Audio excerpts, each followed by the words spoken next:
लोकसभा में जारी तहरीक अदम एतमाद पर बहस का आज दूसरा दिन। अमेठी के रुकने पार्लियामेंट और मरकजी वजीर स्मृति ईरानी ने कांग्रेस के रुकने पार्लियामेंट राहुल गांधी को बनाया निशाना।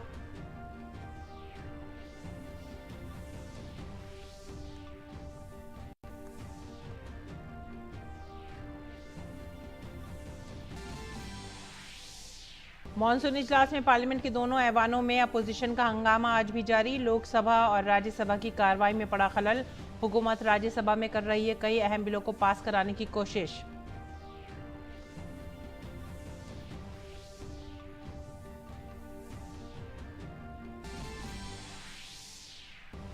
भारत छोड़ो तहरीक की सालगिरह पर पार्लियामेंट हाउस के अहाते में बीजेपी का मुजाहरा।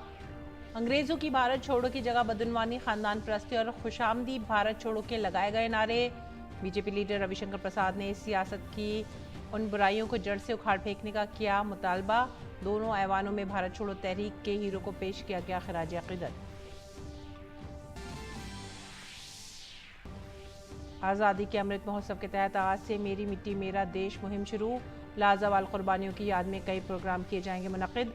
लाखों ग्राम पंचायतों में लगाई जाएंगी खुसूसी तहरीरें। मुल्क में हर तरह से लाई गई मिट्टी से भरे 7500 कलशों और पौधों को मिलाकर कौमी जंगी यादगार के करीब बनाई जाएगी Amrit Vatika.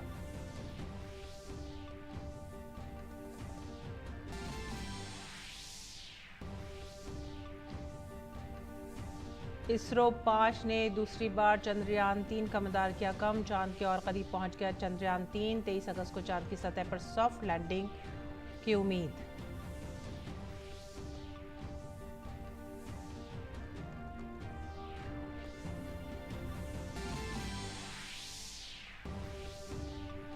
Asian champions trophy hockey tournament में आज चेन्नई में भारत और पाकिस्तान होंगे मद्दे मुकाबिल। भारत पहले ही सेमीफाइनल में हो चुका है दाखिल। पाकिस्तान के सामने करो या मरो की सूरत हाल।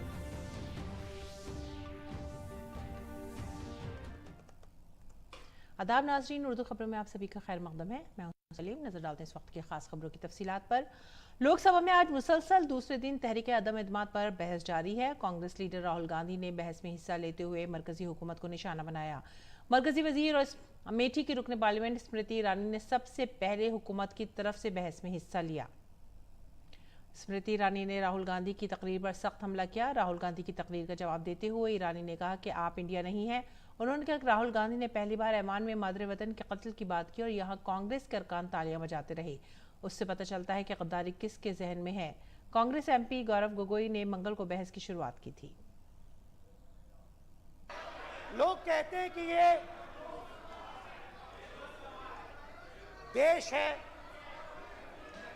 कोई कहता है ये अलग अलग भाषाएं हैं, कोई कहता है ये जमीन है, मिट्टी है,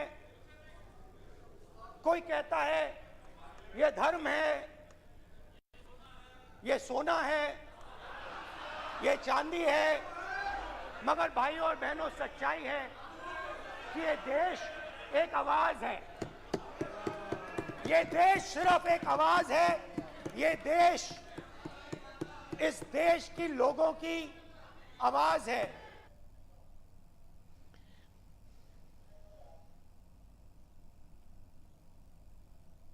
पहली बार राष्ट्र के इतिहास में भारत मां की हत्या की बात की और कांग्रेस पार्टी यहां पर तालियां बजाती रही। जो भारत की हत्या की बात पर कांग्रेस पार्टी ने ताली पीटी आज इस सदन में, इस बात का संकेत पूरे देश को दिया कि मन में गद्दारी किसकी है। पार्लियामेंट में कांग्रेस लीडर और रुकने पार्लियामेंट राहुल गांधी के मुबैना गैर मुनासिब रवैये पर माहौल गर्म हो रहा है।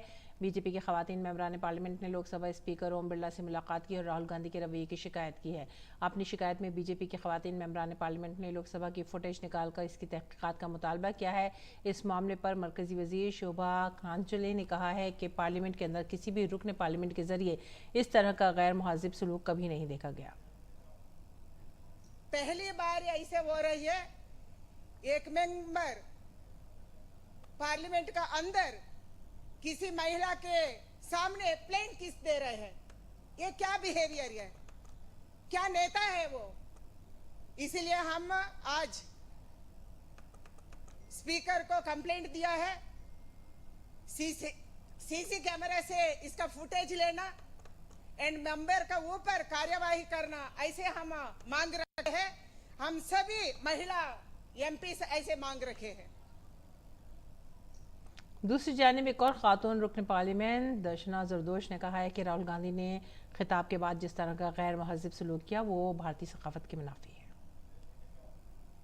अपना वक्तव्य खत्म करने के बाद में वो किसी की बात सुनना नहीं चाहते थे। उनकी बातें जब उन्होंने खत्म करी, सरकार के प्रति अविश्वास दिखाया और जब स्मृति ईरानी जी ने बोलना शुरू किया, उसी समय उनको लग रहा था कि उन्होंने बाजी मार ली है और विनिंग विक्ट्री के साथ में बाहर निकलते निकलते उन्होंने जो फ्लाइंग किस का जो एक एक्ट किया हमने कभी नहीं देखा। कभी पार्लियामेंट के अंदर आंख मारते हैं, कभी ऐसा अभद्र व्यवहार करते हैं। जो हम महिला सांसद, जो महिला और हमारी भारत की संस्कृति हम अगर बात करें तो हमारे व्यवहार आचरण में ये बात कभी नहीं आती। इससे पहले बीजेपी के सीनियर लीडर रविशंकर प्रसाद ने कांग्रेस पर तंज और कहा कि वो राहुल गांधी की अदम एतमाद की तहरीक पर बोलने का इंतजार कर रहे थे क्योंकि उनकी पार्टी उन्हें अवामी लीडर कहती है।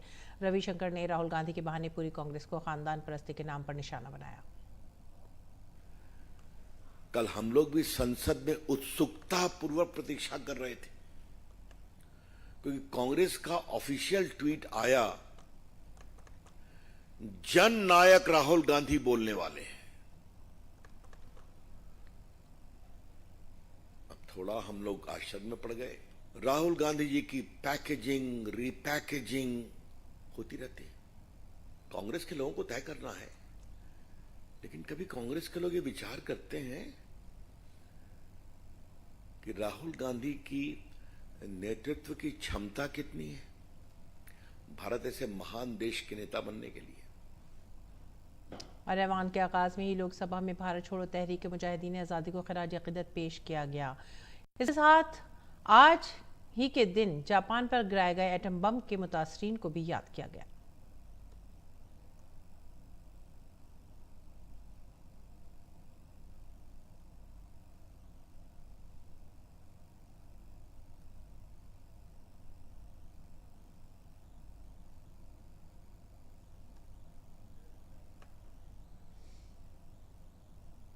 वहीं राज्यसभा में चेयरमैन ने भारत छोड़ो तहरीक की सालगिरह पर भारत की आज़ादी के लिए लड़ने वाले मुहिब्बान वतन को याद किया और ऐवान में 2 मिनट की खामोशी इख्तियार करके शहीदों को खराज अक़ीदत पेश किया।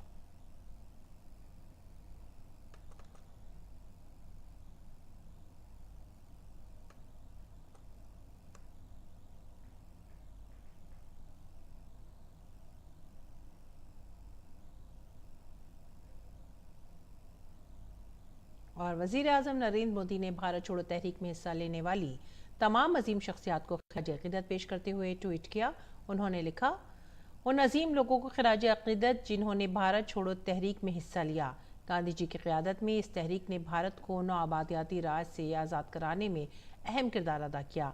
आज भारत एक आवाज़ में कह रहा है, करप्शन भारत छोड़ो, कुंभा परवरी भारत छोड़ो, खुशामदी भारत छोड़ो। तारीख भारत के सबसे बड़े आंदोलनों की साक्षी रही है। 9 अगस्त को ही पूज्य बापू के नेतृत्व में क्विट इंडिया मूवमेंट यानी इंडिया छोड़ो आंदोलन शुरू हुआ था। पूज्य बापू ने अंग्रेजों को साफ साफ कह दिया था, क्विट इंडिया। इसके कुछ ही समय बाद देश में ऐसा एक जागरण का माहौल बन गया, एक चेतना जग गई। आखिरकार अंग्रेजों को इंडिया छोड़ना ही पड़ा। आज हमें पूज्य बापू के आशीर्वाद से उसी इच्छा शक्ति को समय की मांग है, हमें आगे बढ़ाना ही है। आज हमारे सामने विकसित भारत निर्माण का स्वप्न है, संकल्प है। इस संकल्प के सामने कुछ बुराइयां रोड़ा बनी हुई है। इसलिए आज भारत एक सूर में इन बुराइयों को कह रहा है, क्विट इंडिया। आज भारत कह रहा है, करप्शन क्विट इंडिया, यानी भ्रष्टाचार इंडिया छोड़ो। आज भारत कह रहा है, डायनेस्टी क्विट इंडिया, यानी परिवारवाद इंडिया छोड़ो। आज भारत कह रहा है, अपीजमेंट क्विट इंडिया, यानी तुष्टीकरण इंडिया छोड़ो।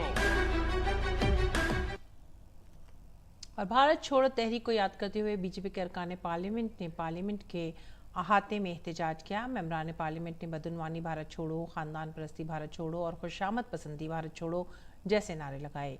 कल बीजेपी पार्लिमानी पार्टी की मीटिंग में वजीर आजम ने मेंबरान पार्लियामेंट को हुक्म दिया था कि पार्टी के तमाम मेंबरान पार्लियामेंट बदउनवानी, खानदान परस्ती और खुशामद की सियासत की भारत छोड़ो मुहिम चलाए। आज ही के दिन महात्मा गांधी ने अंग्रेजों के खिलाफ भारत छोड़ो आंदोलन की शुरुआत की थी। ये लोग यहाँ पर एक तरीके से प्रदर्शन कर रहे हैं और इस बात को कह रहे हैं कि जिस तरीके से भारत छोड़ो आंदोलन की शुरुआत हुई थी, अब परिवारवाद छोड़ो, तुष्टीकरण क्विट इंडिया, भ्रष्टाचार छोड़ो, परिवारवाद छोड़ो, भ्रष्टाचार तुष्टीकरण, वंशवाद को छोड़ो, इस तरह की जो है भारतीय जनता पार्टी के तमाम सांसद आज संसद परिसर में गांधी मूर्ति के बिल्कुल नीचे आकर यहां पर प्रदर्शन कर रहे हैं और पूरे विपक्ष को एक तरीके से नसीहत देते हुए नजर आ रहे हैं कि अब भारत की राजनीति में भ्रष्टाचार खत्म होना चाहिए, वंशवाद खत्म होना चाहिए, तुष्टीकरण की राजनीति खत्म होनी चाहिए। और मेरे कैमरामैन विनय तिवारी आपको दिखाएंगे कि जितने भी वरिष्ठ सांसद हैं भारतीय जनता पार्टी के, चाहे उसमें निशिकांत दुबे हों, चाहे इसमें हरिकांत अहलूवालिया हों, जितने भी लोग हैं आपको यहाँ पर देखिए, यहाँ पर आपको तस्वीरों के माध्यम से दिखाई दे रहा है कि किस तरीके से ये लोग कह रहे हैं कि डायनेस्टिक पॉलिटिक्स क्विट इंडिया, तुष्टीकरण छोड़ो इंडिया, परिवारवाद छोड़ो इंडिया। कुल मिलाकर जिस तरीके से एक नई राजनीति की शुरुआत प्रधानमंत्री ने की है, जिसमें भ्रष्टाचार ना हो, जिसके अंदर परिवारवाद ना हो, वंशवाद ना हो, उसी को आज ही के दिन इस बात का एक ये सांकेतिक प्रदर्शन करते हुए इस बात को देश की जनता के सामने भारतीय जनता पार्टी के लोग रख रहे हैं। मेरे कैमरामैन विनय तिवारी के साथ अनुज यादव, डीडी न्यूज, संसद। भारत छोड़ो तहरीक को याद करते हुए बीजेपी के अरकान पार्लियामेंट ने पार्लियामेंट के अहाते में एहतजाज किया। इस मौके पर बीजेपी रुकन पार्लियामेंट निशिकांत दुबे ने कहा कि इन 75 सालों में कांग्रेस और उसकी हिमायत करने वाली पार्टियों ने मुल्क को 3 चीजें दी हैं जो मुल्क को दीमक की तरह खा रही हैं: खानदान परस्ती, बदउनवानी और खुशामद परस्ती। 65 साल इन लोगों का शासन रहा, उसमें सारे वंशवादी रहे, परिवारवादी रहे, हम लोगों को भी भ्रमित करते रहे कि भाई यही लोग देश चला पाएंगे। लेकिन जब सच्चाई यशस्वी प्रधानमंत्री मोदी जी आए 2014 के बाद पता चला कि देश का हजारों लाखों करोड़ रुपया गायब हो जाता था। आज समस्त भाजपा और पूरा भारत ये कह रहा है कि क्विट इंडिया, छोड़ो इंडिया, एक घमंडिया, छोड़ो इंडिया। दूसरी जानिब बीजेपी रुकन पार्लियामेंट रवि किशन ने भी अपोजिशन को हदफ तनकीद बनाते हुए कहा कि इन लोगों ने 65 साल हुकूमत की है, ये सब खानदान परस्त रहे हैं, ये हमें भी गुमराह करते रहे हैं। लेकिन जब वजीर आजम मोदी आए तो 2014 के बाद मालूम हुआ कि हजारों लाखों करोड़ रुपए गायब हो जाते थे। आज पूरी बीजेपी और पूरा भारत कह रहा है, ए घमंडियों भारत छोड़ो। और आगे बढ़ते हैं। वहीं वजीर ममलिकत जनरल वीके सिंह ने भी कहा है कि आज़ादी के बाद बहुत सी चीज़ें ठीक नहीं हुई हैं और बदनवानी, खुशामद परस्ती, वोट बैंक की सियासत और ख़ानदान परस्ती का दाग लगा हुआ था। 1947 में हम लोग आज़ाद हुए, उसके लिए 1942 के अंदर आज के दिन क्विट इंडिया मूवमेंट शुरू की गांधी जी ने। लेकिन आज़ादी के बाद कई चीज़ें जो सही रूप में एक हमको आज़ादी मिलनी चाहिए थी, वो कहीं ना कहीं उसके ऊपर एक कलंक लगा। भ्रष्टाचार का, वंशवाद का, तुष्टीकरण का, वोट बैंक पॉलिटिक्स का। अब समय आ गया है, अगर हमको देश आगे ले जाना है, विकसित राष्ट्र बनाना, तो इनको निकालना है और इसी का आज आह्वान हो रहा है।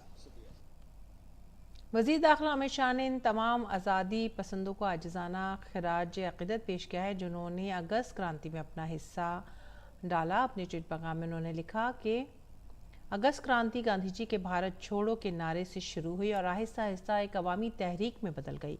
गांव से शहर तक लोग गैर मुल्की हुकूमत के खिलाफ सड़कों पर निकल आए। गुलामी के तौक से आज़ादी का जज्बा पूरे मुल्क में मजबूत हुआ और आज़ादी की राह हमवार की। मैं उन तमाम आज़ादी पसंदों को खराज तहसीन पेश करता हूँ जिन्होंने इस इनकलाब में अपनी जानें कुर्बान की। बीजेपी लीडर रविशंकर प्रसाद ने एक प्रेस कॉन्फ्रेंस में कहा है कि 1942 में आज के दिन महात्मा गांधी ने अंग्रेजों को भारत छोड़ो का नारा दिया था और भारत छोड़ो तहरीक शुरू हुई थी। वजीर आजम ने अपील की है कि इसमें 3 बातें कही गई हैं: अकरबा परवरी भारत छोड़ो, बदनवानी भारत छोड़ो और खुशामद पसंदी भारत छोड़ो। आज जब भारतवर्ष अपने अमृत काल में प्रवेश कर गया है और 2047 में 2047 में अपनी आजादी के 100 वर्ष पूरे करेगा, तो हमारे लोकप्रिय प्रधानमंत्री नरेंद्र मोदी जी ने एक बहुत बड़ा आह्वान किया है। जब अमृतकाल 75 ईयर्स चल रहा है, उन्हें 3 आह्वान किया है: परिवारवाद भारत छोड़ो, भ्रष्टाचार भारत छोड़ो, तुष्टीकरण भारत छोड़ो। उन्होंने मजीद कहा कि अगर मुल्क के जमहूरी वजूद को बचाना है तो इन 3 को भारत छोड़ना होगा। देश के लोकतांत्रिक अस्तित्व को बचाना है तो इन तीनों अभिशाप को भारत छोड़ना पड़ेगा। अगर देश के राजनीति में शुचिता लानी है तो इन तीनों अभिशाप को भारत छोड़ना पड़ेगा। मुल्क के लिए अपनी जानों का नजराना पेश करने वाले हीरोज को खराज अकीदत पेश करने के लिए मेरी मिट्टी मेरा देश मुहिम आज से शुरू हो गई है। इसके तहत मुल्क के अमर शहीदों की याद में कई प्रोग्राम मुनक्किद किए जाएंगे। मुल्क की लाखों ग्राम पंचायतों में खुसूसी तहरीरें लगाई जाएंगी। मुल्क में अमृत कलश यात्रा भी निकाली जाएगी। मुल्क भर में निकाली गई अमृत कलश यात्रा हर गाँव के कोने कोने से 7500 कलशों में मिट्टी और पौधे लेकर दारुल हुकूमत दिल्ली पहुंचेगी। 7500 कलशों में आने वाली मिट्टी और पौधों को मिलाकर कौमी यादगार के करीब अमृत वाटिका बनाई जाएगी। यह अमृत वाटिका एक भारत श्रेष्ठ भारत की बड़ी अलामत बनेगी। मुहिम का इख्तिताम 30 अगस्त को नई दिल्ली में कर्तव्य पथ पर एक अजीमुशान तकरीब के साथ होगा। ये मुहिम आज़ादी के अमृत महोत्सव का इख्तितामी प्रोग्राम है जो 12 मार्च 2021 को शुरू हुआ था।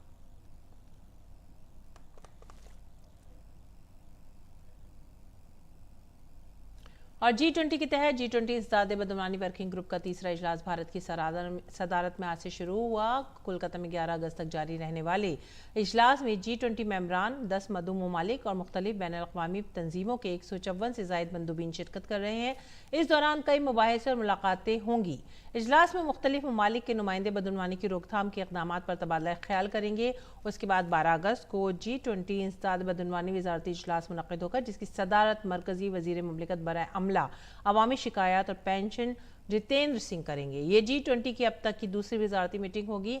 गुरुग्राम और ऋषिकेश में बिलतरतीब पहली और दूसरी ACWG मीटिंगों के दौरान भारत अहम और हसास मसाइल पर 3 फैसलों की दस्तावेजात को हतमी शक्ल देकर बैन अल-अक़वामी इंसदादे बदनवानी एजेंडे को आगे बढ़ाने की गर्ज से G20 में इत्तफ़ाक़ राय पैदा करने में कामयाब रहा है।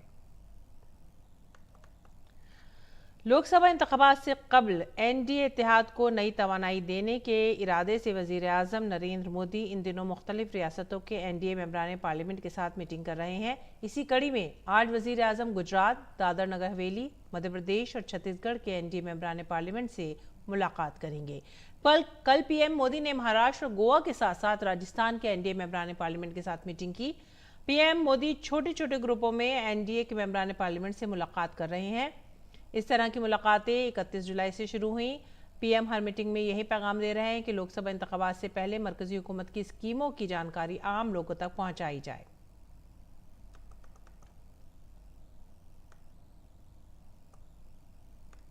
बात करेंगे चंद्रयान की। चंद्रयान 3 आज एक नए स्टेज के लिए रवाना हुआ है। इसका नाम ऑर्बिट रिडक्शन मैन्यूवर है। आसान ज़बान में से इस तरह से समझें कि चांद की तरफ बढ़ने वाले इस खलाई जहाज़ का काम मदार कम करना है। इससे कबल इसरो ने 5 अगस्त को ऐसा ही एक मदार कम करने का काम कामयाबी से मुकम्मल किया था। इस दौरान इसरो ने चंद्रयान को एक मंसूबाबंद मदार में कमी लाने के अमल से गुजारा।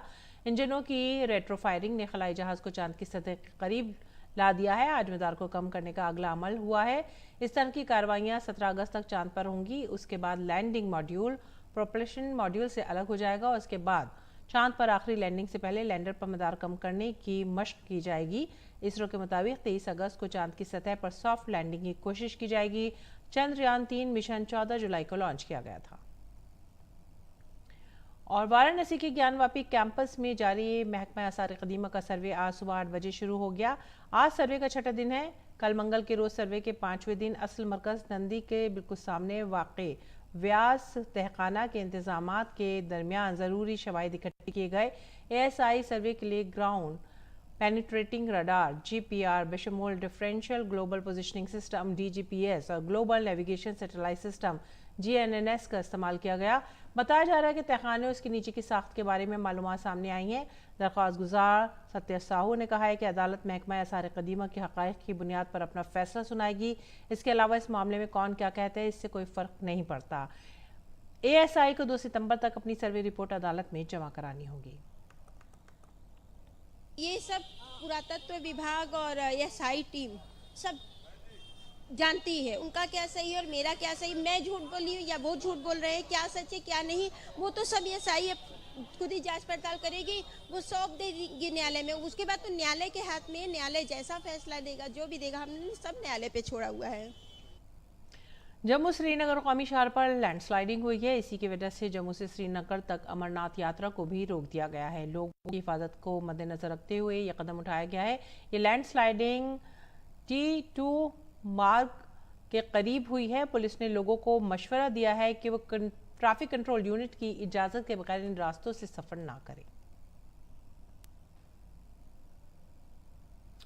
और मारूफ फिल्मसाज सिद्दीकी का कोची के एक निजी अस्पताल में इंतकाल हो गया है। उनकी उम्र 63 बरस थी। मलयालम सिनेमा की दुनिया में सिद्दीकी का सफ़र का आगाज़ उनके दोस्त लाल के साथ रामजी रॉय स्पीकिंग की हिदायतकारी से शुरू हुआ। इस जोड़ी ने मलयालम फिल्म इंडस्ट्री में कई बड़े और कामयाब कॉमेडी फिल्म बनाए, जिनमें the God father, Vietnam colony, Ramji Roy speaking और फ्रेंड्स वगैरह शामिल हैं। उन्होंने तमिल, तेलुगु और हिंदी में कई फिल्मों की हिदायतकारी भी की। सिद्दीक ने अपनी नई कहानियों और वर्सटाइल फिल्मसाजी के हुनर से फिल्मी शायकीन के दिलों में एक ख़ास जगह बनाई। सिद्दीकी का जस्द-ए-खाकी आज राजीव गांधी इंडोर स्टेडियम में ख़राज अक़ीदत पेश करने के लिए रखा जाएगा और शाम को एर्नाकुलम सेंट्रल जामा मस्जिद में उन्हें दफन किया जाएगा। गैर मुल्की खबरों में पाकिस्तान की कौमी असम्बली आज तहलील हो सकती है। इससे कबल पाकिस्तान के वज़ीर आज़म शहबाज शरीफ ने ऐलान किया था कि कौमी असम्बली उसकी मुद्दत से 3 रोज़ कबल 9 तारीख को तहलील कर दी जाएगी। शहबाज शरीफ ने यह फैसला पार्लिमानी रहनुमाओं के साथ एक मीटिंग के बाद किया। काबिल ज़िक्र है कि कौमी असम्बली की मुद्दत 12 अगस्त 2023 को मुकम्मल होनी है। आज वज़ीर आज़म शहबाज शरीफ कौमी असम्बली तहलील करने के लिए सदर को बाकायदा तजवीज़ भेज सकते हैं। आईनी शक़ों के मुताबिक सदर को असम्बली को तहलील करने के लिए 48 घंटों के अंदर अंदर इस तजवीज़ पर दस्तखत करने होते हैं और अगर सदर किसी वजह से इस तजवीज़ पर दस्तखत नहीं करते तो असम्बली खुद ब खुद तहलील हो जाएगी। वहीं पाकिस्तान के इलेक्शन कमीशन ने तोशाखाना केस में सज़ा के बाद साबिक़ वज़ीर आज़म इमरान खान को 5 साल के लिए नाअहल करार दे दिया है। हफ्ते को इस्लामाबाद की एक निचली अदालत ने पाकिस्तान तहरीक इंसाफ के चेयरमैन इमरान खान को 3 साल कैद और 1 लाख रुपए जुर्माने की सज़ा सुनाई थी। उसके बाद इमरान को पंजाब पुलिस ने जमा पार्क लाहौर में वाक़ उनकी रिहाइशगाह से गिरफ्तार किया था। साबिक़ क्रिकेटर से सियासतदान बनने वाले इमरान खान पर इल्ज़ाम था कि उन्होंने वज़ीर आज़म रहते सरबराहान मुमलिकत से मिलने वाले तहाई फ़रोख्त किए थे। अदालत ने उन्हें कौमी ख़जाने से जानबूझकर फ़वाइद छुपाने की बेईमानी का कसूरवार पाया। गुज़िश्ता रोज़ इमरान खान ने निचली अदालत के फैसले के खिलाफ इस्लामाबाद हाई कोर्ट में दरख्वास्त दायर की थी। 2 रुकनी बेंच आज इमरान की दरख्वास्त पर समाअत करेगा। वज़ीर आज़म नरेंद्र मोदी के फ्रांस दौरे के चंद रोज़ बाद अब सदर मैक्रोन ने बड़ा तोहफा देते हुए साबिक़ भारतीय तलबा को 5 साला शेंगेन वीज़ा देने का ऐलान किया है। उनका मकसद दोनों ममालिक के दरमियान इल्मी, फ़जीलत और सकाफ़ती ताल्लुकात की हौसला अफजाई करना है और दोनों ममालिक के दरमियान दरीना दोस्ती को फ़रोग़ देना है। पिछले माह वज़ीर आज़म नरेंद्र मोदी के पेरिस दौरे के दरमियान फ्रांस ने भारतीय तलबा और साबिक़ तलबा के इस्तक़बाल के लिए नए इक़दामात का ऐलान किया था। मशरक़ी यूक्रेन के वस्ती डोनेत्स्क में गोलाबारी से 3 अफराद की मौत और मुतअद्दिद अफराद ज़ख्मी हुए हैं। रूस के कब्जे वाले इस शहर पर गोलाबारी से एक बस स्टॉप, एक अस्पताल, एक स्टोर और रिहायशी इलाकों को नुकसान पहुंचा है। इस गोलाबारी में 11 साल के एक लड़के के अलावा 7 दीगर अफराद जख्मी हुए हैं। डोनेत्स्क शहर 2014 से रूसी कंट्रोल में है, लेकिन यूक्रेन के फौजी इसकी मज़ाफ़ात पर काबिज़ हैं। और यूक्रेन को देने के लिए एक यूरोपीय मुल्क ने असलाह डीलरों से दर्जनों लेपर्ड टैंक खरीदे हैं। ये टैंक पहले बेल्जियम के थे, जिन्हें असलाह डीलर कंपनी ने 5 साल कबल बेल्जियम से खरीदा था। दिफाई कंपनी OIP लैंड सिस्टम्स ने जर्मनी में बनाए गए तमाम 50 टैंक एक दीगर यूरोपीय मुल्क को फरोख्त कर दिए हैं, जिनमें से ज्यादातर यूक्रेन को बरामद किए जाएंगे। कंपनी ने राजदारी की शर्त की वजह से खरीदार मुल्क का नाम बताने से इनकार किया है और कीमत भी जाहिर नहीं की है। अक़वाम मुत्तहिदा के रुकने ममालिक ने शाम से कीमियाई असलाहों के मुआहदे की पासदारी करने का मुतालबा किया है। अक़वाम मुत्तहिदा के पास शाम के कीमियाई असलाहों से मुतालिक मालूमात की कमी है। अक़वाम मुत्तहिदा के तख्फ़ीफ़-ए-असलाह के एहलकार ने सलामती कौंसिल को बताया कि कीमियाई असलाहों के कन्वेंशन के मुताबिक शाम के कीमियाई असलाहों के ऐलान को दुरुस्त और मुकम्मल नहीं समझा जा सकता।